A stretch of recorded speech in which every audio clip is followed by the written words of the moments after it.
Hello সবাইকে। তো এই হেয়ারটা নিয়ে আমি লাইভ করেছিলাম। এটা হচ্ছে ভুল কাটা সেই হেয়ারটা। তো দেখো চুলটা এটা লেয়ার কাট কেটেছে। যখন কার্ল অবস্থায় ছিল এইরকম ব্যাপারটা ছিল। তো ওর থেকে আমরা ধরেই বুঝতে পারছিলাম যে কাটিংটা ভুল আছে। তো দেখো তোমরা।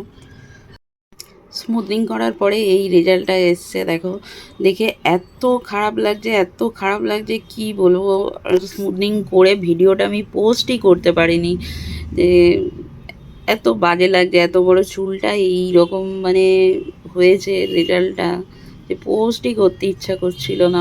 তারপরে ভাবলাম যে না, এটা সবার দেখার দরকার আছে, যে সেখান থেকে এইভাবে চুল না কাটাই উচিত। আগে ভালো করে দেখে বুঝে তারপরেই চুল কাটো।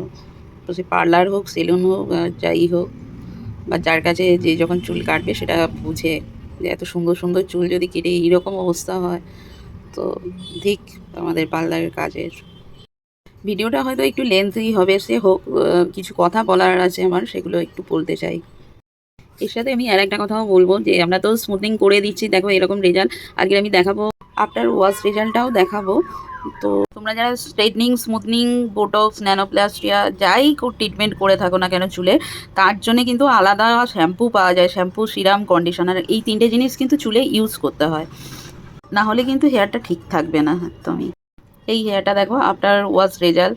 এই স্ট্রেটনিং হেয়ারটা কিন্তু পুরোটাই এরকম ঠিক থাকবে যদি তোমরা স্ট্রেটনিং হেয়ারের শ্যাম্পু, সিরাম, কন্ডিশনার এই তিনটে জিনিস ইউজ করো।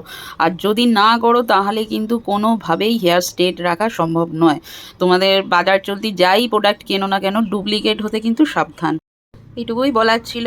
ঠিক আছে, সবাই ভালো থেকো। ওকে, টাটা, বাই বাই।